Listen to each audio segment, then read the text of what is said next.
Começa agora a Arquibancada MAC, a análise equilibrada da partida sem clubismo. Clubista! Da grande defesa ao gol de placa. Fique agora com a Arquibancada.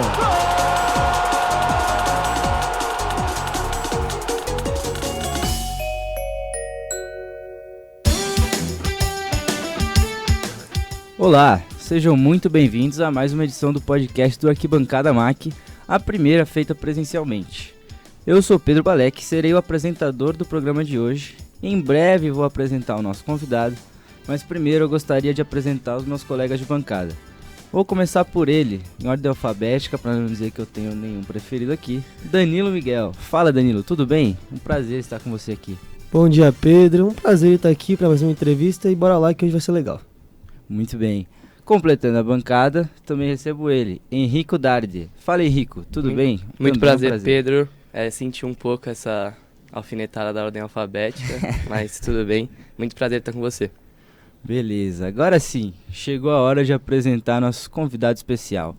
Hoje estamos com ele, que está há mais de 15 anos no jornalismo, atualmente trabalha na Rede Globo e nos canais Sport TV, e tem no seu currículo a cobertura de 3 Copas do Mundo e 3 Olimpíadas, sendo em 2012 o correspondente do Sport TV em Moscou, na Rússia. Também esteve na final da Libertadores de 2019, em Lima, no Peru, e no mesmo ano cobriu a Copa do Mundo Feminina, entre outros eventos esportivos, e enfim. Guido Nunes, seja mais que bem-vindo à nossa primeira edição do podcast presencial. Muito obrigado por ter aceitado o nosso convite, e é um prazer enorme recebê-lo aqui nos estúdios da Rádio Mackenzie. Pô, imagina, cara, que prazer, Pedro, Danilo, Henrico, obrigado mesmo pelo convite. Fiquei ainda mais feliz, né, que essa nossa rotina acaba proporcionando isso, né, então eu vim aqui para fazer o jogo do Palmeiras com o Flamengo, e como ali é pertinho, né, então eu vou um pouquinho mais tarde, acabou tudo dando certo, né, para que a gente estivesse aqui presencialmente, que é legal pra gente trocar ideia, né, e falar sobre nossa profissão e tal, sobre minha carreira também. Obrigado demais pelo convite. Nós que agradecemos. Vamos começar a entrevista agora. E, Guido, para começar, a gente quer saber lá do início, se você sempre teve um interesse pelo jornalismo ou se não era a sua primeira escolha da faculdade, você nem pensava muito nisso, como é que foi? Então, é até meio curioso, porque hoje, olhando para trás, eu não consigo me imaginar fazendo outra coisa que não fosse jornalismo e trabalhando com esportes. Mas eu lembro que ali no terceiro ano, na hora de escolher, eu estava entre veterinária, matemática e jornalismo. Apareceu assim como ali pro terceiro ano, a facilidade de comunicação, porque eu sempre gostei muito de futebol, gostei muito de acompanhar programas de debate, mas eu nunca me imaginava fazendo aquilo, né? E aí quando você chega no terceiro ano, que eu acho que é quando tem mesmo a hora de escolher ali, na minha época não era Enem ainda, você fazia mesmo vestibular para cada faculdade ali. E aí tinha que escolher, você fica naquela, né? Pô, mas o que eu vou fazer? Pensar carreira e tal. E eu tenho uma fobia de pássaros, que é assim, um medo absurdo, enfim, traumas de infância. E eu lembro que minha mãe, mas eu adoro cachorro e tal, eu sempre curti muito animais, assim, eu brinco que eu gosto de mamíferos, sempre tive uma... Mas assim, animais que voam, eu tenho pavor. Então minha mãe me perguntou, tudo bem, você quer fazer veterinária? Você consegue se imaginar, tipo, cuidando de um pato, de uma galinha? Eu falei, não, ok, veterinária, um abraço, quero nem saber de mais nada. E matemática era porque eu era, sei lá, cara... Sabe essas coisas que você não explica? Assim, eu adorava fazer aqueles exercícios do ITA, do IME, sabe? Na época ali de cursinho. E me dava muito bem, gostava muito e tal. E aí, mas aí meu professor também falou, cara, mas você consegue imaginar, tipo, vivendo de, sei lá, Bhaskara, estudar essas coisas, ficar ali números, eu falei, acho que não. E aí a minha professora de português de redação na época falou, cara, você escreve muito bem. E eu lembro que na época eu tinha ido bem no Enem, porque existia o Enem, mas não era ainda o que dava garantia a entrada, né? E aí eu fui muito bem na redação do Enem, ela falou, cara, você escreve bem e tal, você já pensou alguma coisa na área de comunicação e tal. E aí na época eu lembro que eu assistia muito a ESPN, e eu acho que a ESPN sempre teve aquela pegada mais do jornalismo, de analisar e tal, e o Redação Sport TV também na época, que sempre analisava os jornais e tal. Eu comecei a falar, cara, tá aí, eu acho que eu faria isso aí pra vida e tal, e enfim, acho que eu escolhi a profissão correta. Fazer uma pergunta, você se formou na faculdade e depois de 3 anos você já estava trabalhando como correspondente internacional. Como que foi essa mudança repentina? Como é que foi trabalhar internacionalmente? Cara, eu sempre digo assim, que eu fui muito privilegiado, porque às vezes você tem que ter um pouco de sorte também, sabe? Assim, sorte e eu digo sorte porque assim, as coisas têm que acontecer no momento que você tá vivendo aquilo. Eu vou te explicar para vocês por que eu tô dizendo isso. Porque a gente teve ali em 2010, que foi quando começou o Passaporte Sport TV, né, que foi a primeira edição do programa, era um momento ali que a gente estava prestes a receber, né, a partir dos próximos anos, uma Copa do Mundo no Brasil, uma Olimpíada no Brasil. Então, assim, o mercado estava muito, muito aquecido, então a gente tinha ali muito dinheiro circulando mesmo, a ponto do Sport TV conseguir fazer um projeto desse tamanho, né? E por que eu digo que eu fui privilegiado? Porque eu tive a sorte de estar recém-formado nesse período, porque o passaporte ele limitava para que você tivesse ali, era até no máximo 5 anos de formado, que eles queriam jovens, queriam quem estivesse saindo ali da faculdade, que não tivesse mais, assim, sabe, com tanta experiência. Eles queriam realmente pessoas com menos experiência para que vivesse aquilo ali como, sabe, aquele entusiasmo ali da juventude e tal. Então, para mim foi incrível, porque eu trabalhava em Vitória, na Rede Gazeta. Eu tinha começado na Rádio CBN e aí depois eu fui para a TV, mas fazendo geral, fazia pauta de polícia e tal. Era basicamente polícia que a gente fazia. E aí quando surgiu o passaporte, eu comecei a fazer o processo seletivo e foi um processo seletivo muito longo, assim, durou 6 meses. A gente tinha que, de Vitória, tinha que ir para o Rio por conta própria para participar do processo seletivo. Tinha primeiro dinâmica de grupo, aí depois tinha entrevista presencial, aí tinha uma prova prática que a gente ia para Petrópolis, assim, dava uma câmera na nossa mão e falava, volta com uma matéria aí, assim, sem pauta, sem nada, sabe? Uma coisa meio... Foi bem intenso, assim. Então, quando eu fui aprovado, eu te confesso que eu nem acreditava muito, assim, porque eu não sei como é que são vocês aqui em São Paulo, mas lá em Vitória, a gente não tinha muita perspectiva de sair do Espírito Santo. É que São Paulo é diferente, é igual o Rio também. Eu vejo o pessoal que começa estágio lá, às vezes os caras começam estagiando na Globo, sabe? Começa estagiando já fazendo matéria de Flamengo e tal. E em Vitória... Cara, a gente não tinha um time da capital na Série D do brasileiro. Então, assim, era uma coisa muito... Era muito diferente, assim. Então, eu hoje olhando pra trás, e quando você me perguntou assim, pô, com 3 anos de formado, viver uma experiência internacional, é uma coisa muito... que, assim, não dá nem pra dizer, sabe? De chegar e falar, ó, pô, cara, acredita, sabe? Ou, tipo, faz isso e isso que vai acontecer. Porque hoje em dia, por exemplo, essa possibilidade não existe mais. Não tem, hoje olhando pro mercado não tem essa porta que existia naquela época. Então foi incrível, assim, porque você imagina, eu já tinha uma certa experiência, né, ali de jornalismo, mas você vai morar na Rússia, em Moscou, para fazer a cobertura da Olimpíada.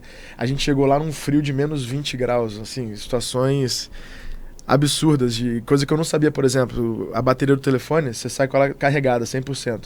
Você chega nesse frio, você tira do bolso, cai para 5, assim, na hora. A câmera, a gente carregava 3, 4 baterias, ia pra Praça Vermelha lá, ligava a câmera, a bateria. Então, assim, a gente brincava que você não pode errar, sabe? Eu e o Rafael De Angeli, né, que foi o meu irmão, meu amigo, foi meu companheiro também, a gente foi junto lá pra Rússia. E a gente brincava que era assim, ó, boletim da Euro pra falar no Gol, por exemplo. Não pode errar. Mas de primeira, porque se errar, vai acabar a bateria e você tem que voltar pra carregar tudo de novo e voltar de novo pra Praça Vermelha. Então, assim, foram coisas muito legais, mas além, claro, desses perrengues, assim, foram experiências incríveis, de participar de uma cobertura da Euro, que a Euro aconteceu, né, a Euro foi na Ucrânia e na Polônia, mas a gente acompanhou ali como é que a Rússia estava vivendo, e a Rússia receberia depois também a Copa do Mundo, a Olimpíada de Inverno e tal. Então foi bem legal, assim, uma experiência, uma responsabilidade gigantesca, né, para quem está começando, mas é o que eu sempre falo, assim, se você consegue uma chance desse tamanho e você vai bem, é o que você precisa para tua carreira seguir, né, ao ponto que também, se você tem uma chance desse tamanho e você vai mal, pode também acabar, tipo, ó, cara, você teve a sua chance, não aproveitou, então graças a Deus deu tudo certo, eu consegui aproveitar lá na Rússia. E o futebol, assim, você sempre gostou, assim, antes de escolher o jornalismo como faculdade, você já tinha futebol. Eu não sei se vocês são assim, vocês são jogadores frustrados, eu pelo menos eu sou um pouco. Um pouco. Sim. Eu acho que todo mundo tem um pouco disso, né? Cara, eu queria muito jogar futebol, eu queria muito ser esse atleta, a verdade é essa, assim, eu adorava esse mundo, desde pequeno, acompanhando, porque eu sou do Rio, mas fui pra Vitória com 12 anos, né? Então ali na minha infância ali, eu fiz a escolinha do Vasco na época, então lá eu agarrava, mas depois eu fazia num campo ali, aquelas escolinhas mesmo, né, que aí tinha jogo, tinha disputa de campeonato, tal, e aquilo ali era a minha vida, então assim, eu vivi em função daquilo, e assistindo, claro, jogo na televisão, sempre fui aquele meio viciadinho assim em futebol, né, mas eu não via lá na infância o jornalismo esportivo como uma possibilidade de seguir nesse mundo. Que até tem alguns comentaristas que brincam com a gente lá, que eles falam, cara, quando você para de jogar e vira comentarista, por exemplo, é maravilhoso, porque você continua aquela rotina de ir aos jogos, né? Mas sem a pressão, sem vaia, sem te enchendo o saco no Twitter e tal. Que você vai lá, você vive, eles dizem que eles vivem essa rotina de viajar, se concentrar, entre aspas, né? Que quando você tá ali para entrar no ar, sempre tem aquele período de concentração.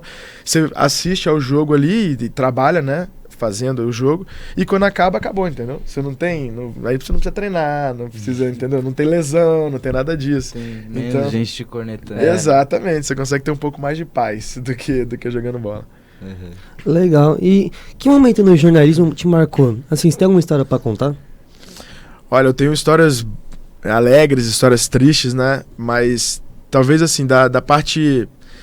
Começando pela parte positiva, né, alegre, acho que o que mais me marcou foi na Olimpíada de 2016, que eu tava cobrindo o atletismo, né? E aí no atletismo eu acompanhei o Usain Bolt, né? Então ele tava prestes ali a ser tricampeão olímpico, né? Que ele já iria receber essa medalha. E eu me lembro que eu tava na zona mista, e pra vocês entenderem como é que funciona a zona mista de uma cobertura olímpica. No Engenhão, o Newton Santos, tem arquibancada. E aí eles colocaram a arquibancada inteira de zona mista, e fizeram tipo um caminho, sabe? Então você ia, voltava, ia subindo ali e tal. O Thiago Maranhão, que era o repórter do Sport TV, tava na posição 10, que era lá embaixo. E eu tava na posição 50 e blau, lá em cima. Então o Bolt passava, depois de quase... Cara, era mais de uma hora e meia, assim, dele... Porque ele parava, você imagina, para 50 jornalistas antes de chegar lá em cima de mim. E aí eu tinha que pensar uma coisa diferente e tal, como é que eu vou perguntar para ele? Já tinha falado de tudo, da prova e tal. E aí ali eu tive uma sacada de pedir para ele escolher uma música do Bob Marley, né? Pra cantar, porque ele tinha, e aí contextualizando, né? A gente tinha as imagens para rodar para ele no nosso monitor, e só a gente tinha. Esse foi um investimento que o Sport TV fez, que foi assim, cara, um tiro certeiro. E ele poderia, como lá embaixo no Maranhão, ele passa na correria, né? O pessoal da organização falou, vamos. Lá em cima já é aquela coisa assim, sabe? Não tinha mais evento, tudo apagado, aquele fim de festa ali, então tinha um pouco mais de tempo. E eles colocaram uma imagem do Bolt fazendo tipo um air guitar, assim, uma guitarrinha aérea antes do aquecimento. E aí ali quando eu vi aquelas imagens que a gente ia mostrar pra ele, eu falei, pô, que música será que ele deve estar passando na cabeça dele, né? E eu lembro que a gente tinha feito um Sport TV Repórter, que até o Bruno Cortes fez, ele falando da relação que ele tem com o Bob Marley, da Jamaica e tal. E eu perguntei pra ele, falei, pô, se eu pudesse escolher uma música do Bob Marley pra esse momento, assim, qual seria e tal? Daí ele falou, One Love, sempre One Love e tal. E aí aquela coisa de vir um estalo, assim, de você pedir pro cara cantar e... Ou você vai tomar um não e uma patada maravilhosa, ou o cara vai cantar e a imagem vai rodar, que foi o que aconteceu. Eu pedi, ele cantou, e pra mim foi muito legal esse momento, porque essa imagem, cara, ela rodou o mundo.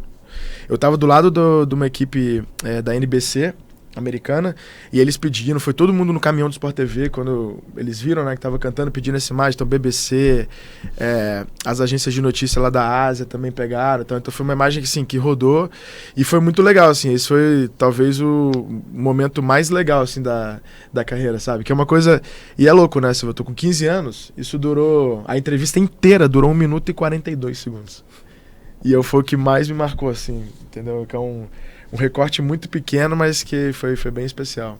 Uhum. Você tá cobrindo os times do Rio atualmente, né? Como que é? Conta pra gente um pouco como que é cobrir os times de lá, principalmente o Flamengo, que é o que você mais cobre. Tem uma pegada diferente dos outros lugares ou é praticamente a mesma coisa? Eu acho que quando você cobre time de Série A, eu acho que é bem parecido, né, a cobertura. É que hoje em dia mudou muito. Da época que eu comecei, lá em Vitória, mas aí também não dá muito pra comparar, porque em Vitória a gente ainda podia... Eu me lembro que o cinegrafista entrava no meio do treino, e aí pedia pro cara ia bater a foto no treino, ele falou, não, peraí, bate assim, aí ele colocava pra ajustar a imagem, sabe? Umas coisas que hoje em dia, isso é inacreditável, né? Mas eu tô falando de 2007, 2008 ali. Quando eu cheguei no Rio, que foi em 2012, já tinha um pouco dessa questão de um distanciamento dos treinos, e que eu acho que isso é o que faz com que a cobertura do Flamengo, do Corinthians, do Palmeiras, ou se a gente for também para Belo Horizonte, Atlético Paranaense, no Sul, é tudo muito parecido, né? Então, assim, a gente hoje em dia não tem mais aquele acesso que a gente tinha, que era, por um lado, era muito mais difícil também, porque você imagina, você acompanhar 2h30 de treino e você saber exatamente o que foi o legal do treino, sendo que poderia ter uma briga, poderia ter uma lesão, e você tem que ficar o tempo inteiro ligado. Hoje em dia a gente já não tem nada de treino. A gente não acompanha nada, absolutamente nada. O que a gente tem hoje são imagens ali que as TVs mandam pra gente, e aí com isso a gente tem que fazer ali as reportagens e tal, e o que a gente tem é o jogo. Então hoje basicamente a cobertura é a cobertura do jogo. E aí por isso que eu acho que não tem tanta diferença dos outros clubes, porque o acesso acaba sendo quase o mesmo. Então a gente tem aí o surgimento de vários youtubers, né, que já conseguem fazer uma cobertura, e se você for olhar na prática, o acesso que esses caras têm é o mesmo acesso que a gente tem. Porque assim, você precisa ter a credencial lá na Associação de Cronistas da sua cidade. Com isso você tem acesso basicamente à coletiva e ao jogo. É o que todo mundo consegue ter. Não existe mais aquela coisa de você, tem acesso ao treino e tal.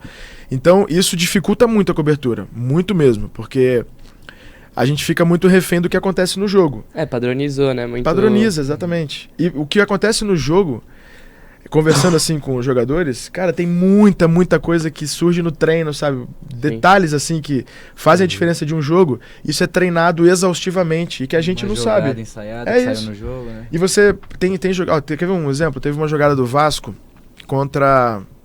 Acho que foi contra o Ituano. Eu tava fazendo a reportagem do jogo, então eu tava atrás do gol, lá em São Januário. E foi até o gol do Andrei. O primeiro gol dele no jogo. É uma jogada que tá, assim, cobrança de falta. O Figueiredo faz meio que um corta-luz, assim, tipo de basquete, né? Pra fazer aquele pick and roll, pum, ele passa, o André aparece livre. No replay da câmera, você não... É muito Não rápido. dá pra perceber Você não isso. percebe. Então, lá embaixo eu falei, cara, acho que o Figueiredo fez o corta-luz. E mandei mensagem lá pro Pedrinho e pro Conrado, que estavam comentando. E eles viram no replay e falaram, caraca, olhando assim, a imagem aberta, e falou, cara, a movimentação, falou, nossa, aconteceu isso mesmo e tal. E aí o Emílio Faro, que é o técnico, na coletiva foi dizer, cara, o pessoal da análise de estatística mandou pra gente o vídeo não sei se foi o Bolonha, mas foi algum time lá da Itália que fazia essa movimentação e a gente treinou isso. Então você imagina, se a gente tá no treino, você ia ver o cara repetir isso 40, 50 vezes. E aí isso sai no jogo, você já vai em cima, pum, essa jogada foi treinada exaustivamente, tarará. Quando você não acompanha, fica mais difícil, entendeu? Agora, o que tem e aí entrando um pouco mais na tua pergunta, Henrique, sobre a questão de cobrir o Flamengo, é que é o lance do tamanho da visibilidade, né? Sim. Então, assim, quando você pega, tipo, Corinthians, Palmeiras, e Flamengo, do Rio ali os 4, cara. O Flamengo um pouco mais. Sim. Você já recebe, se for entrar no Twitter pra ver aí, você já... Tem alguns xingos. Torcedor curte, dá uma cornetada. E aí você faz a pergunta que tem que ser feita, mas não é a pergunta que o cara quer que você faça pro jogador, que é o jogador do time dele. Mas assim, cara, Não pode é o meu cornetar, trabalho, né? eu sinto muito, entendeu? E aí tem que entender também que é isso, assim. Eu hoje, tenho o maior orgulho de poder fazer um jogo do Flamengo, de estar, por exemplo, nesse jogo. A gente tá gravando aqui, no dia seguinte é o jogo de Palmeiras e Flamengo, que foi um jogo, gigantesco, assim, sabe? E aí, por tudo que envolve, é legal demais estar ali. Mas eu tenho que entender também que eu tô ali para fazer o meu trabalho, entendeu? E às vezes os torcedores não entendem muito isso. Então, quanto maior for a torcida do time, maior entendeu? É a cornetada. E rapidamente, já que você citou, né, o assunto de torcida, Aham. queria que você falasse, assim, com tudo que você já trabalhou, você já cobriu vários jogos de alguns times da Série A, e queria saber qual que você acha a melhor torcida do Brasil, assim, que tem muita discussão entre Flamengo, Corinthians. Eles têm essas pesquisas aí que em números, né, colocam o Flamengo como a maior torcida do Brasil. Mas em termos de assim, de estar no estádio, eu vou te dizer que é difícil, cara, falar qual que é a melhor, mas eu vou te dizer quais as que mais me marcaram, tá? Uma torcida que, assim, fazer jogo lá, pode falar com qualquer jogador, Vasco em São Januário. São Januário cheio, cara, é um absurdo o que a torcida do Vasco faz. Eu fiz agora o jogo do Flamengo com o Atlético Paranaense na Arena da Baixada. Cara, a arena quando fecha o teto e tá lotada, absurdo também o que os caras fazem, cantam o jogo inteiro. Do Flamengo no Maracanã, quando tá lotado também, é impressionante, assim, e eu acho que desses últimos anos, né, desde ali, finalzinho de 18, começo de 19, né, que é o ano que marca ali, né, as grandes conquistas, Jorge Jesus. que é Jorge Jesus, que a gente vê o Flamengo com mínimo de 30, 40 mil torcedores. Pro pior jogo da temporada vai ter 40 mil. E batendo ali 60, 65 mil, Maracanã lotado também, é incrível. O Corinthians, já fiz jogo aqui do Corinthians e Itaquera, é um absurdo também o que eles fazem, fico canto o tempo inteiro. Jogos que eu não fiz e que eu gostaria muito de fazer, que eu ainda tenho isso assim, pra dar o check. Jogo de São Paulo no Morumbi eu nunca fiz. Jogo do Santos na Vila também nunca fiz, tenho muita vontade. Mas fiz jogo, por exemplo, do Atlético Mineiro agora em BH, nossa senhora, também os caras fazem, assim, é muito legal. E o bom de você viver assim, como a gente lá no Sport TV, a gente cobra os 4 do Rio, mas nós não somos setoristas, né? A gente faz tudo. Então, eventualmente acontece assim, já aconteceu, por exemplo, a campanha do Grêmio campeão da Libertadores, eu cobri a reta final toda do Grêmio, inclusive com a final. Então foi assim, você imagina, o Grêmio na arena, aquela atmosfera de ia vencendo, aí venceu lá o Barcelona, aí final, tá, aquela coisa toda, e foi incrível. Quando você... e isso é uma coisa que eu consegui deixar um pouco de lado, assim, desde que eu comecei a trabalhar, que é a tua paixão pelo clube, porque assim, eu tenho um time, eu não gosto de falar qual é, depois vocês querem saber por quê, eu até falo por quê, mas eu consigo dividir hoje, porque quando eu era só torcedor do meu time, eu meio que detestava o time rival, que é o natural, né, de Sim. acontecer, mas quando você trabalha, hoje, por exemplo, com a minha profissão, eu tenho meu time, mas hoje eu entendo por que você torce pro seu time. Eu entendo por que você ama o seu time. Eu entendo por que o cara do time que é o meu rival, entendeu? Ele ama. Trabalhando e abrindo, assim, porque a gente tem que abrir um pouco a mente. Tem um lance muito que eu falo da empatia, né? Que no jornalismo ela é fundamental. Só que a empatia, às vezes a gente usa muito pra questão ali de você entender a dor do outro, né? Só que no jornalismo esportivo eu digo que a gente tem que ter empatia para entender a felicidade do outro. Para você entender numa final que o seu time está jogando e perde, você entender o quão feliz está a outra torcida e conseguir dar o peso daquilo também, entendeu? Senão você fica muito... Sabe, a gente vê assim, tem uma galera que não consegue dividir muito, assim, então você percebe que tem ali um peso, entendeu? Que o cara é quase que não é, vou fazer isso. É do instinto mesmo, entendeu? Do que ele carrega da vida e tal. Então acho que é mais ou menos por aí. Entendi, muito bem. Agora partindo para o assunto de Copa do Mundo. Bom, você já cobriu 3 Copas, né? 2010, 14 e 18. Qual é a sensação de estar no maior evento futebolístico do mundo? Cara, como jornalista esportivo é a realização de um sonho, assim. Não tem nada maior do que uma Copa do Mundo. Isso na minha opinião, né? Como jornalista esportivo e como amante de futebol, pra mim não tem nada, assim, nada que chegue perto. Nem a Olimpíada, cara. Copa do Mundo é outra parada. É um negócio de... O que envolve, a atmosfera ali. Porque a Olimpíada, só pra esclarecer, né? É gigantesca. Gigante. Mas ela não tem a mobilização de uma Copa do Mundo. Eu digo em loco. Quando você tá no local, você vê ali... você vê, quantos amigos de vocês viajaram pra acompanhar a Olimpíada? São poucos. Os meus amigos, vários foram pra Copa, entendeu? De fase ali, Sim. começa a pagar 4 anos atrás, vamos fazer aqui parcelado em não sei quantas vezes, a gente vai lá e tal, e segue e acompanha. Então, isso não é só o Brasil, isso é o mundo, cara. E aí toda a seleção que tá na Copa, cara, tem muita gente que deixa o país e que vai pra lá viver aquilo. Então só aí já é, cara, espetacular. Já mostra, Não, né? já é animal, cara, é maravilhoso. E além disso, cara, os jogos... Cara, é brincadeira, assim, é um negócio de... Sabe quando parece que assim, para o mundo, gente, vamos parar o mundo aqui, que agora a gente vai pegar os melhores e ver só jogão, e aí tem aquele clima, atmosfera de torcida, é sempre legal e tal.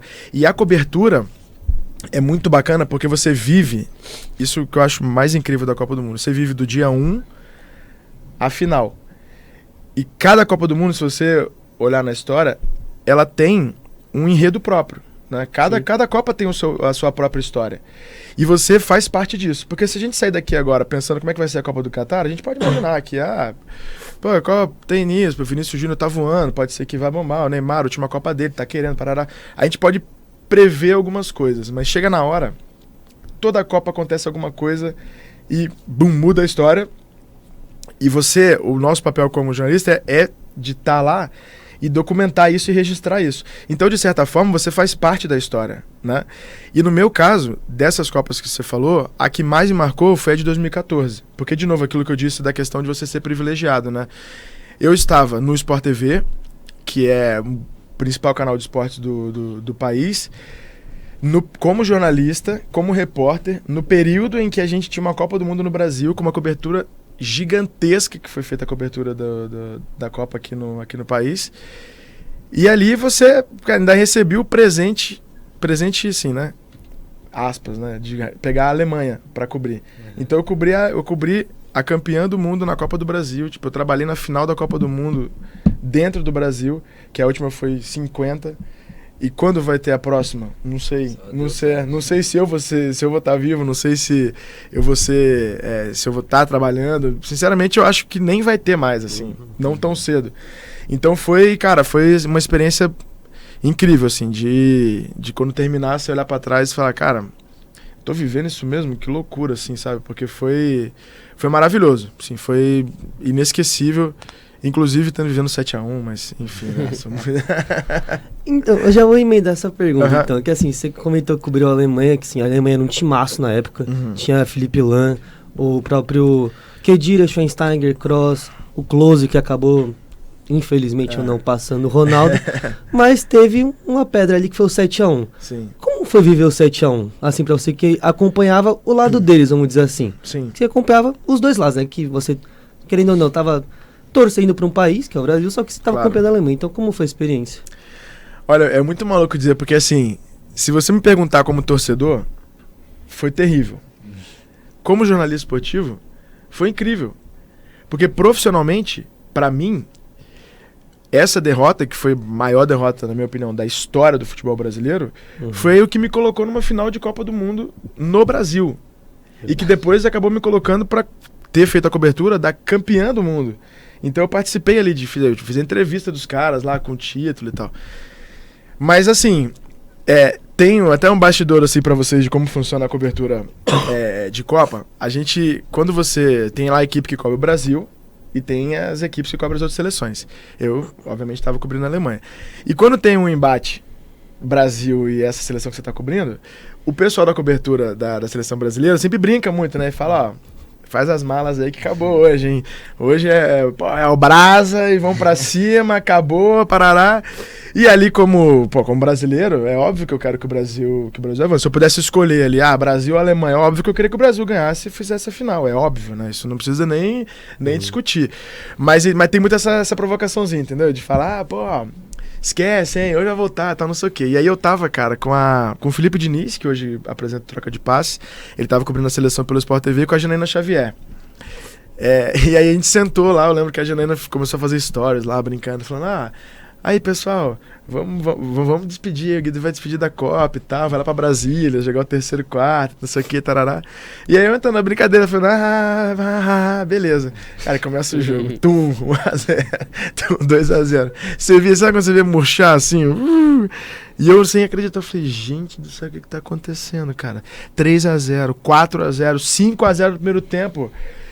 Você olha incrédulo, e aí entra a visão do jornalista, né? Eu não tava vivendo aquilo como torcedor, eu tava ali como jornalista. Você começa a olhar pro todo, né? E aí você vê o estádio lotado em silêncio, assim, uma coisa de maluco. Eu nunca tinha vivido isso, assim, um silêncio absurdo. E daqui a pouco você começa a ouvir choro, sabe, na arquibancada do lado, assim, tipo, criança pra caramba, cara, foi muito, muito pesado mesmo, assim, de acompanhar ali no estádio. E aí, essa brincadeira dos jornalistas, chegou uma hora que não tinha nem mais clima. Depois de todo esse jogo... não tinha nem clima, assim, pra nada, porque eu também não vou ficar, sabe, eu não sou alemão pra ficar dizendo, ganhamos, sabe, cara, na boa, pra mim, é o que eu falei, profissionalmente, fazendo uma análise fria da situação, foi muito bom, mas na hora ali, cara, eu via acontecendo, eu não acreditava. Eu falei, pelo amor de Deus, cara, o que tá acontecendo? Que isso, assim, sabe? É uma coisa de maluco. E aí eu ainda tive a responsabilidade de ter que fazer a crônica do jogo. Nossa. Essa foi doído. E como a gente dividia ali, pra vocês entenderem, assim, você tem duas equipes, uma que cobre seleção, uma que cobre a Alemanha, né? Quando acontece um jogo desse, se fosse, por exemplo, Alemanha e Portugal, Alemanha e Espanha, o time que vencer, o repórter vai pra zona mista. Pra se fazer o time vencedor, que em tese é o que vai parar e falar. Só que quando tem Brasil envolvido, ninguém quer ouvir o Schweinsteiger sobre o 7-1, entendeu? Vocês querem ouvir, pô, eu quero ouvir o Fernandinho, quero ouvir o Marcelo, quero ouvir o Júlio César e tal. Então eu não fui pra zona mista, eu fiquei na arquibancada. E aí lá da arquibancada, eu tava com o meu computador lá e tal, e eu pude viver meio que aquele... Sabe quando passa, e aí você continua ali tentando entender o que tá acontecendo, e aí eu acho que foi legal, e pelo menos eu curti muito ter ficado lá em cima e não ter ido lá pra baixo, pra não me contaminar com aquele clima sabe, aquela bad do pós-fiasco ali. Imagina, lá na sala de imprensa, quando eu desci, tava, cara, aquele clima de velório, assim, uma coisa terrível. E aí eu queria dar um peso ali da relevância histórica daquele momento, né? Então foi uma crônica que eu achei bem legal, e como não era a matéria do jogo, eu não precisava falar aos tais minutos, minuto tal, fulano fez gol, minuto tal, ciclano fez gol. Era crônica, né? Então assim, eu tinha essa liberdade pra escrever mesmo ali numa pegada mais quase que entrando na literatura quase ali, mas porque pra mim o que viesse ali da cabeça eu tinha liberdade total. E aí foi uma crônica que encerrou o Sport TV News esse dia, foi bem legal, porque foi muito elogiada e tal. E aí eu lembro que eu tava escrevendo assim, cara, sabe quando você tá terminando? A última fala, parará, daqui a pouco volta. A torcida alemã não saiu hora nenhuma, ficou lá celebrando e tal, bebendo cerveja pra caramba, tacando coisa pro alto. Aí voltam os alemães, assim, com uns pratos de macarrão, de meia. Os caras indo lá celebrar, assim, que eu falei, gente, olha que loucura que tá acontecendo, cara. Os caras aqui, com prato de macarrão bolonhesa mesmo, assim, um pratão, tipo aqueles pratinhos de coisa, mantendo macarrão, pulando e tal. Eu falei, cara, o que tá acontecendo, cara? E aí ali a ficha, eu terminei o texto e tal, gravei, a ficha começou a cair do que era... do que tinha acontecido, mas eu nem tive muito tempo ali, como a gente cobre só a Alemanha, eu fui pro ambiente do êxtase da alegria, né? Então, assim, os jornalistas alemães estavam todos felizes e tal, e até pedindo desculpa pra gente. Pô, desculpa. Perdão aí na tua casa e tal. Eu falei, cara, tá tudo certo, irmão. É do jogo, vambora, entendeu? E aí foi isso, cara. Mas 7-1 é um negócio que, de lembrar, assim, até hoje eu falo, cara, loucura viver aquilo do estádio ali, sabe? Foi pesado. Você comentou agora há pouco que Copa do Mundo você acha que é o maior evento esportivo, supera até Olimpíadas. E recentemente a gente estava tendo a discussão se a Copa ia continuar de 4 em 4 anos ou se ia diminuir. Você acha que se diminuir, essa comoção que você falou das pessoas viajarem, sair do seu país para acompanhar a seleção, vai continuar ou isso vai perder um pouco do sentido? Eu acho que perde um pouco. Eu acho que diminui um pouco. Porque... E se for de 2 em 2 anos, ainda vai ter a situação de você bater a Copa com a Olimpíada, né? Então, no mesmo ano. O que aí eu acho que já dividiria mais a atenção e tal. É que 4 anos é muito tempo, mas eu acho que é um ciclo bom, sabe? Eu acho que é um ciclo interessante, assim, até de renovação de jogadores, porque de 2 em 2 anos eu acho que o time também fica muito parecido, né? E se a gente for olhar, só falando de Brasil, pega a Copa de 18, a Copa de 14, já é um time diferente, com novos nomes surgindo. A Copa de 22 agora já é bem diferente da Copa de 18, o elenco. Então eu acho que o ciclo de 4 anos, se eu pudesse escolher, se eu tivesse um voto, eu manteria. E até em cima disso, eu gosto dessa ideia de deixar o Sub-23 ali na Olimpíada, porque eu acho que se você coloca o futebol e libera, aconteceria isso, né? Seria uma Copa de 2 em 2 anos. Tanto que, cara, eu vou te ser bem sincero, pode ser até meio polêmico se eu vou falar, mas eu acho que futebol, eu nem colocaria o futebol, eu trocaria pelo futsal, por exemplo. O futebol de campo do futsal. Porque nenhuma outra modalidade no mundo tem a limitação de ser Sub-23. Então você transforma ali uma competição de base no evento que é o evento top dos principais atletas do mundo, entendeu? Imagina, você olha para o Usain Bolt, imagina você pega no atletismo e diz, só vai poder correr Sub-23. Entendeu? Não faz muito sentido assim. Mas existe uma questão política, né? E tem o peso da FIFA de falar, vocês não podem botar na Olimpíada Os principais, senão você vai acabar com um evento de 4 em 4 anos, entendeu? O Comitê Olímpico vai celebrar uma Copa sem a chancela da FIFA. Então, assim, tem muito essa questão, entendeu? Mas tá tudo bem também, ganhamos aí os últimos, tá beleza, sim, pode deixar, tudo certo. Mas se perguntasse a minha opinião, eu acho que seria muito mais legal, até pra gente como torcedor, até pro evento mesmo, um futsal, que eu acho que é legal de se assistir, sim, eu acho que tem a cara da Olimpíada, enfim, tá batalhando aí pra ser modalidade olímpica, fizeram um teste na Argentina, nos Jogos Olímpicos da Juventude, eu tava até lá, o Brasil foi campeão, e funcionou muito bem, então acredito que já, e talvez não para Paris não, mas acho que para as próximas aí pode ser que pinte o futsal, sim, também. Bom, e agora falando um pouquinho só da final da Libertadores, que você cobriu, Flamengo e River Plate, como foi os bastidores daquele jogo, a sensação de cobrir a final da Libertadores? Cara, foi muito legal, porque primeiro assim, o contexto da mudança de sede, né? O jogo seria em Santiago inicialmente, e aí, enfim, questões lá internas do país não pôde acontecer, foi para Lima. Então isso já afetou, na parte da torcida do Flamengo, uma questão básica de logística, custos, preço e tal. Então se todo mundo que já estava, né, que a gente combinava, pagando 48 vezes para Santiago, de repente já vai para Lima, mas a passagem que você comprou lá não dá para aproveitar aqui e tal. Então muita gente fez loucura de ir de ônibus, sabe, umas caravanas, assim, tinha uma galera que foi de moto. Então tinha umas histórias, assim, já, sabe, meio épicas, assim, os caras chegando lá e aí eles viveram muito ali o ambiente de Lima, a torcida do Flamengo. Primeiro, sim, pela questão histórica, né, o Flamengo não chegava a uma final de Libertadores desde de 81, então tinha toda essa questão geracional, de uma geração de torcedores do Flamengo que não tinham vivido aquilo, então era aquele êxtase, aquela coisa maluca. E o River Plate chegava pelo segundo ano seguido a uma final, era o atual campeão, então não tinha muito argentino lá, mas tinha muito mais flamenguista do que argentino. E aí na cobertura, como é que funciona, né? A gente tem... o jogo começou às 3 da tarde, que foi 5 horas aqui no Brasil, se eu não me engano.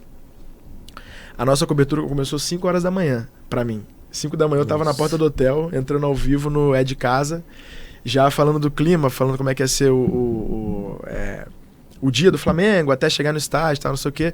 Então você já vive aquele ambiente, e isso eu acho muito legal da nossa profissão, sabe? Porque você acompanha ali, você vive o jogo muito antes dele começar. Sim. E aí quando o jogo começa, você já tá inserido naquele ambiente ali e tal. E aí eu fiz até a saída do ônibus do Flamengo, tudo ao vivo, né? No Sport TV ali e tal. O Roger Flores estava comigo, a gente até conseguiu uma palavrinha ali se não me engano, acho que foi do Ilharão, que falou com ele rapidinho.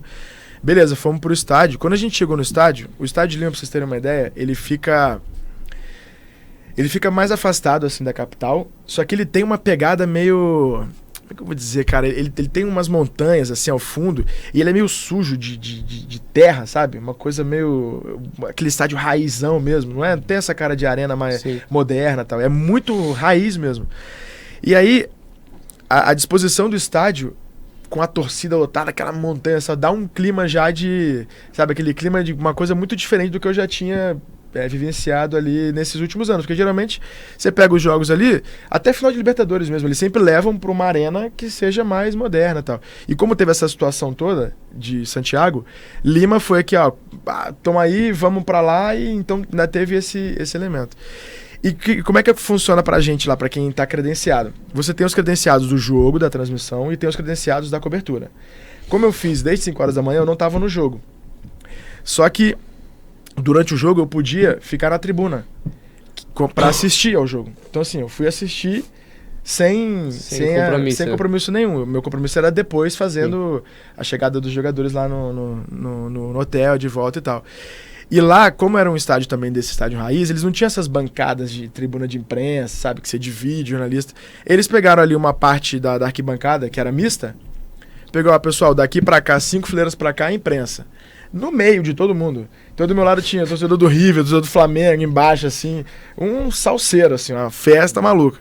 E aí, os caras, eles não entendem muito que você tá ali a trabalho, né? Porque os caras pagaram uma grana pra ir, eles estão vivendo ali o jogo da vida deles, e começa a xingar. Então eu acabei vivendo um clima de torcida, né? Que é uma coisa que geralmente eu não vivo. Eu tô lá embaixo, ou a gente tá nessas tribunas que são mais, sabe? Você tem um distanciamento ali. Então foi legal demais de viver isso, sabe? torcedor do River provocando do Flamengo, e aí sai o gol do River, os caras, nossa, enchendo o saco do torcedor, que aí você vê aquela resenha ali saudável, né, de um provocando o outro, aí você vê os caras cantando e tal, não sei o quê. Aí, beleza, eu já tava achando, eu falei, ó, cara, ganhou, hoje vai ser tranquilo, vai ser pra fazer a entrevista com os caras, vai ser impossível, vai ser aquele clima de, dos caras, clima de velório, sabe, pra ser entrevista, ninguém vai falar, já pensando, tal, não sei o quê. Aí daqui a pouco vive aquele primeiro gol do Gabigol. Aí esse primeiro gol do Gabigol, a galera explodiu. Do torcedor do Flamengo, eles começaram, os caras do River quietos do Flamengo, assim, gritando, comemorando o gol, assim, como se fosse um gol mesmo que você qualquer time comemoraria. Aí, cara, eu falei, bom, vai pro prorrogação, né? Vamos ver o que vai dar. E o time do Flamengo não tava jogando bem esse jogo. Não. E lá do estádio, é diferente quando você tá no estádio e quando você tá vendo pela televisão. No estádio você consegue sentir que o cara não tá 100% emocionalmente. Você acompanha os movimentos ali, que na televisão é um pouco mais difícil. Alguns, assim, se tiver um jogador que tipo, sinta muito, você consegue ver. Mas tem uns assim que você não percebe. E lá, estando no estádio, você vê. E aí ali eu percebi, por exemplo, o Rafinha tinha sentido, o Felipe Luiz não tava no jogo como ele jogava outras partidas. O Arão também sentiu demais e tal. E aí você via que tava aquele clima tenso. Eu falei, cara, será que esses caras vão aguentar uma prorrogação, a pressão e tal? E aí, cara, aquela bola improvável lá do Diego, dá-lhe um balãozão pra frente, Gabigol ganha no meio de dois, de cabeça pro explode. Quando faz o gol, eu tava na arquibancada. Ali, a sensação que eu tive, se eu fosse pra explicar pra vocês o que aconteceu, era assim, imagina que viesse uma nave alien, assim, parasse em cima e jogasse um gás. E as pessoas, sabe, o gás derruba, que você não consegue falar.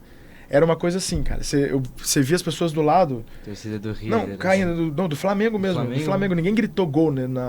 Era uma coisa meio que... uma catarse, assim, de...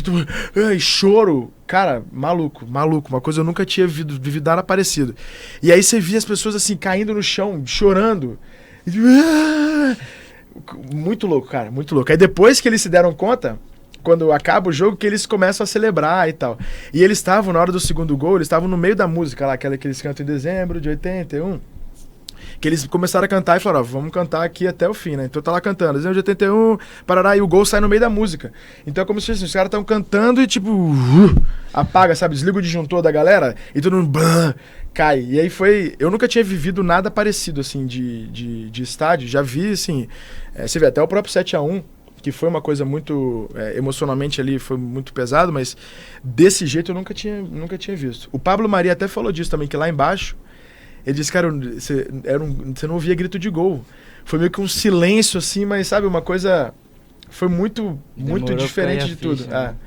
Mas aí assim, profissionalmente, foi incrível, né? Que aí você vive de novo ali, a gente tava vivendo a história, vendo acontecer ali de um time que tinha conseguido, né, ali nos últimos meses, né, se transformar no principal time do Brasil, né, que era aquela coisa do Jorge Jesus, que ganhava de todo mundo e tal, e que se não ganha aquele título, talvez, né, ia falar, pô, tá vendo, mas não adianta nada, ganhou um brasileiro. Cheirinho de novo, sabe, ia ficar, e eu me lembro que acompanhando eu vivi bem intensamente esse ano de 2019, né? Cobrindo também, fazendo matérias especiais do Flamengo. Tinha muito esse peso, sabe? Do cheirinho. Sim. E a Libertadores também, né? Pro Flamengo era sempre aquela eliminação lá pro América, Cabanhas, né? Aquela festa pro João Santana. Então tinha sempre isso. Pô, perdeu pro São Lourenço, numas oitavas de final, na fase de grupos, num jogo bizarro, que o Atlético lá precisava de um resultado. Então, assim, era sempre muito traumático a Libertadores. E, de repente, quando você tem o time espetacular, com um treinador espetacular, você chega a uma final e não jogou bem, né? Eu acho que essa é a questão, assim. Os caras não jogaram bem. Isso que explica também o que você falou do apagão, né? Um jogo que já não tinha mais esperança. Ninguém tinha sai esperança. Um gol minutos depois sai o gol do título. Ainda ninguém acreditou. Assim, não, ninguém. E aí, eu posso te dizer, se você pegar um flamenguista lá que fala, cara... Eu sabia que a gente ia virar, sabe? Cara, esquece. Esquece que assim, eu tava do lado vendo ali, acompanhando, você via a tensão, os caras nervosos e tal, não tem como. Mas ali também foi uma das experiências mais legais, assim, de se cobrir em loco, né, como jornalista esportivo. Em 2016 fez uma entrevista com a mãe do goleiro Danilo, né, que teve toda a tragédia de Chapecoense. Como é que foi? O que se passou na sua cabeça naquela entrevista e qual foi o impacto da tragédia na sua carreira? Deixa eu só contextualizar um pouco antes, até como eu cheguei em Chapecó, né, para quem estiver escutando a gente. Eu estava em Porto Alegre para fazer a final da Copa do Brasil, que era Atlético Mineiro e Grêmio. E aí na segunda-feira a gente chegou, fez os boletins, entrevista coletiva, tal, tudo certo, mandei um material, escrevi uma reportagem, fui pro hotel dormir. Quando deu 4 horas da manhã, mais ou menos, o Fábio Grijó, que era o produtor, me ligou. E aí não ligou pro telefone. O telefone tinha 200 mil ligações perdidas, mas eu durmo com ele no silencioso. Então, assim, não vi nada. E aí tocou do quarto do hotel. Aquele barulho estridente. E aí quando eu atendi, ele só falou: Guido, você tá vendo televisão? Eu falei: cara, não, o que aconteceu? Eu acabei de acordar. Ele falou: parece que o avião da Chape desapareceu. A princípio a informação era essa. Levanta, cara, se arruma que a gente vai pra Chapecó. Aí, assim, a ficha não tinha caído sem entender nada. Falei: cara, como assim? Tá, beleza. Levantei, fui, tomei banho, arrumei a mala e descemos. Só que Chapecó é muito difícil chegar de avião, né? O aeroporto são voos restritos, enfim, tem condições climáticas lá. E em Porto Alegre era o mais do Sport TV, eu era o mais próximo, né? E de, assim, pega e vai, de chegar primeiro. Então a gente pegou um carro e fomos até Chapecó. Foram 9 horas de estrada.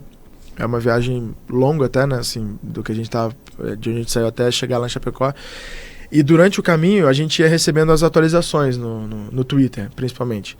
Só que na estrada é aquilo, você tem um período ali que o sinal perde e de repente volta. Então sempre que voltava tinha atualização, e aí com os nomes, e aí a gente começou a receber. Eu me lembro quando veio a atualização do Vitor, o Vitorino Sherman, que foi nosso colega lá no Sport TV e estava na Fox. E tanto eu quanto o Barral, que era o repórter cinematográfico, já tinha trabalhado com ele. O Barral muito mais, assim, de fazer viagens e tal. E o Grijó também é o produtor. Então ali a gente já começou a sentir o baque. E quando a gente chegou em Chapecó, a gente foi a primeira emissora de rede a chegar em Chapecó. Então a gente já chegou com... A gente usa um equipamento que se chama LiveView, né, que é uma mochilinha que você conecta ali, tem uns chips, você liga a câmera e ele manda pra TV, a gente pode entrar ao vivo de qualquer lugar. Então a gente já chegou com o LiveView, com a mochilinha ligada e vivo, tentando entender o que estava acontecendo ali. Todos os dirigentes estavam no voo, então a gente não tinha muita resposta, era muito mais aquela questão ali de acompanhar a comoção, o luto de uma cidade inteira, né? E aí isso foi numa terça-feira. A entrevista com a mãe do Danilo foi na quinta-feira.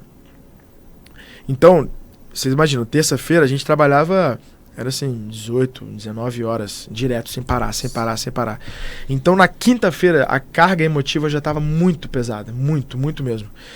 E ali, como a coisa aconteceu, né, na Colômbia, e todo mundo que poderia resolver os trâmites, enfim, infelizmente, estava no voo, demorou um pouco esse processo burocrático, assim, né, de quem vai a liberação dos corpos, vem para Chapecó para fazer um velório coletivo ou vai cada um para suas cidades.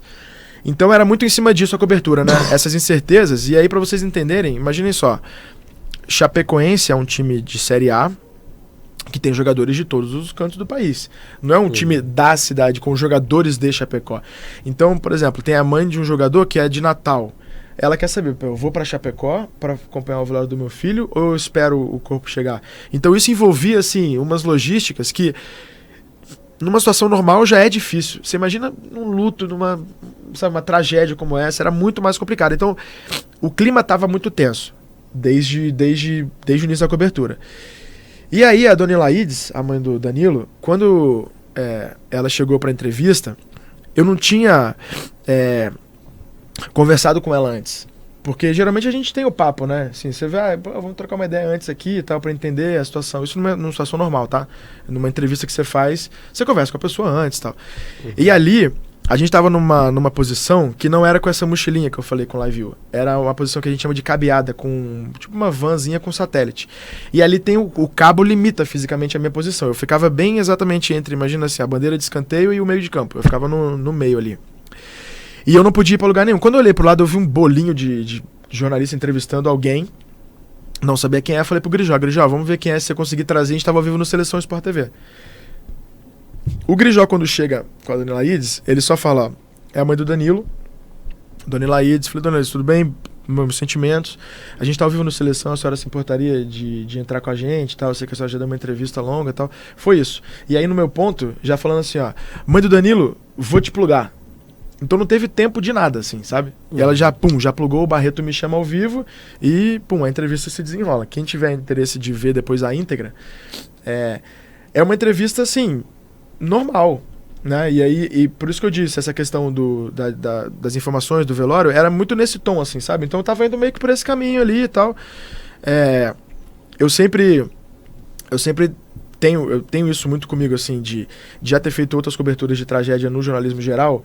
Essa questão de você entender, e é o que eu falo da empatia de novo, né? Você entender o outro lado e nunca perguntar para uma pessoa, nesse momento, como ela está se sentindo. Porque é a pergunta que você... Se tiver uma pergunta que você não faz, é essa. E a dona Laís tinha me falado depois que perguntaram para ela 3, 4 vezes, naquele bolinho que ela estava entrevistando antes. E ela falou, cara, eu não sabia responder. E eu queria saber se alguém tinha essa resposta ou se era só eu. E aí por isso ela me pergunta, como é que você da imprensa, você jornalista da imprensa, vocês estão se sentindo? E cara, essa pergunta foi assim, acabou comigo, porque a gente tem ali é porque é curioso assim, as pessoas às vezes acham que o jornalista é um robô, né? Uhum. E nós estamos aqui pela informação e tal. Só que cara, é impossível. Eu posso garantir para vocês, para quem estiver nos ouvindo, é impossível você, não associar o lado humano do profissional. O que é possível é você se concentrar e falar, nesse momento eu preciso desligar a chavinha aqui do profissional, do pessoal, e entender qual é a minha responsabilidade, qual é a minha função aqui, qual é a minha missão como jornalista. E isso era o que eu fazia sempre, assim, várias vezes ali eu tava mal pra caramba e tal, e aquele clima, você entrevista ali família, que você vê os caras chorando e tal, é muito pesado, mas eu falo, eu preciso ser o mais claro, o mais preciso, o mais responsável. Eu não posso, não tem furo nesse tipo de cobertura, entendeu? Não tem quem dá primeiro. Não interessa. Nessa cobertura, cara, não importa. É a informação ser correta. Porque depois, só abrindo um parênteses aqui, eu vou chegar na parte da Dani Laídes, alguns familiares de jogadores mandavam mensagem pra mim depois, falando, cara, obrigado pelo seu trabalho. A gente sabia as informações por vocês, porque eles tentavam um pouco pelo governo, o governo não atendia. O pessoal da Chapecoense, quem poderia responder, de novo, estava no voo. Então a gente ali, a entrada que a imprensa tem, né, e pela missão mesmo, que isso é parte do nosso trabalho, né, nossa prestação de serviço, a gente conseguia dar essas informações para a família. Então você imagina, vocês três aqui estão assistindo, a relação de vocês com aquilo ali era zero. Mas é uma informação. Mas você imagina para a pessoa que tinha a decisão de ir ou não ir para Chapecó, velar o corpo do seu familiar. Então era muito grande a minha responsabilidade, entendeu? Então eu ficava sempre assim nessa quase com mantra mesmo, antes de entrar no ar eu falava, entendo que você precisa passar, essas informações estão checadas 2, 3, 4 vezes, então beleza, entra no ar e tal. E até ali tava tudo certo. Só que quando a dona Elides fez aquela pergunta, ela desarmou essa chavinha. E aí ali, cara, quando ela perguntou, realmente eu não... Tanto que é curioso, assim, na hora ali eu não lembrava. Sabe quando a memória meio que apaga, assim? Porque foi uma descarga tão forte ali de emoção mesmo ali, enfim, eu desabei em choro. E ela me dá o abraço, né, que é o que ela até se diz, né, simboliza, o abraço que eu queria dar na imprensa, não sei o quê. E o Barreto foi muito legal nesse episódio, o Marcelo Barreto, que era o apresentador do Seleção Sport TV, porque ele percebe que ali é uma situação que não é, assim, imprevisível, e ele volta pro estúdio, ele fala, vamos voltar pro estúdio e tal, o Guido não tá sem condições e tal. Eles não ficaram explorando aquele momento, né? Porque, assim, o que aconteceu ao vivo já é forte pra caramba. Já, assim, aquilo ali já é... Sabe, você não precisa ficar fechando o zoom, vamos ouvir o que eles estão falando, sabe? Eu acho que talvez existiria a chance de outra emissora, não sei, talvez explorar isso, sabe? E aí, por isso que eu sou muito orgulhoso, assim, do Sport TV e da Globo, dessa nossa linha, assim, porque foi muito respeitoso comigo e com a Dona Elides, principalmente também com ela. Então esse foi um dos momentos, né, o Danilo até perguntou, assim, de momentos marcantes, né? Eu contei do Bolt, que foi, sem dúvida, o melhor momento ali profissionalmente no lado positivo, e esse da Chapecoense foi o momento mais, assim... é triste mesmo, né? Foi mais pesado e que eu espero não viver de novo. O do Bolt eu gostaria muito de viver de novo. Experiências como essas, né? E essa da Chape eu espero realmente que eu nunca mais tenha que fazer uma cobertura dessa. Bom, esse foi Guido Nunes, jornalista esportivo da Rede Globo dos canais Sport TV. Queria novamente agradecer você, Guido, por ter aceitado participar dessa bancada com a gente. Foi uma honra te receber aqui, um grande prazer ter feito essa entrevista contigo. Se quiser deixar um recado para quem está assistindo, divulgar suas redes sociais, falar onde te encontrar, o momento é seu. Pô, maravilha. Brigadão mesmo pelo papo. Eu adoro conversar de jornalismo, trocar ideia. Então, assim, se quiserem fazer uma rodada 2, aí uma segunda rodada, pode chamar que eu venho com o maior prazer. Eu tô no Instagram e no Twitter como @Guido Nunes, tudo junto, né? Não tem ponto, não tem nada. A única mensagem que eu gostaria de deixar, assim, e até pra vocês, é porque quando eu converso, assim, que vocês estão estudando, eu me vejo muito, sabe? Quando você se vê lá no começo, assim. E o que eu sempre gosto de falar é que, e é uma coisa que eu percebo hoje em dia no mercado, né, da nossa profissão, que como facilitou muito o acesso, tem muita gente que entra pra querer, tipo, eu quero viralizar, eu quero bombar, eu quero fazer sucesso e tal. E o que eu sempre falo é que, assim, o sucesso profissional, ele tem que ser o ponto de chegada, não o ponto de partida. Entendeu? O ponto de partida tem que ser, cara, tem que ralar, vai fazer coisa pequena, coisa que talvez você ache irrelevante naquele momento ali, mas, cara, toda experiência que a gente tem no jornalismo, ela faz muita diferença, entendeu? Então, assim, até para quem estiver escutando a gente, eu não sei se é mais a galera também que tá estudando ou que é apaixonado pela nossa profissão, né? Quer ser jornalista esportivo, cara, aproveite as oportunidades que aparecerem e faça do dia a dia ali, a gente conquista o que a gente conquista no básico do dia a dia, por incrível que pareça. Tô contando aqui só as glórias, né? Mas é naquele joguinho pequeno ali que você consegue fazer uma matéria legal que me coloca no grande evento. E aí eu posso estar aqui com vocês, trocando essa ideia e contando. Então, se fosse para dar uma mensagem final, seria essa. E obrigado, sucesso para vocês. E, de novo, valeu mesmo pelo convite. Foi legal demais. Bom, nós que agradecemos. Bom, chegou ao fim essa edição do podcast Arquibancada Mac. Queria agradecer também a nossa operação de áudio por Doni Parucci. Eu sou Pedro Balek, estive com Danilo Miguel e Henrico Dardi e com a presença ilustre de Guido Nunes. Nós ficamos por aqui. Tchau, tchau e até a próxima.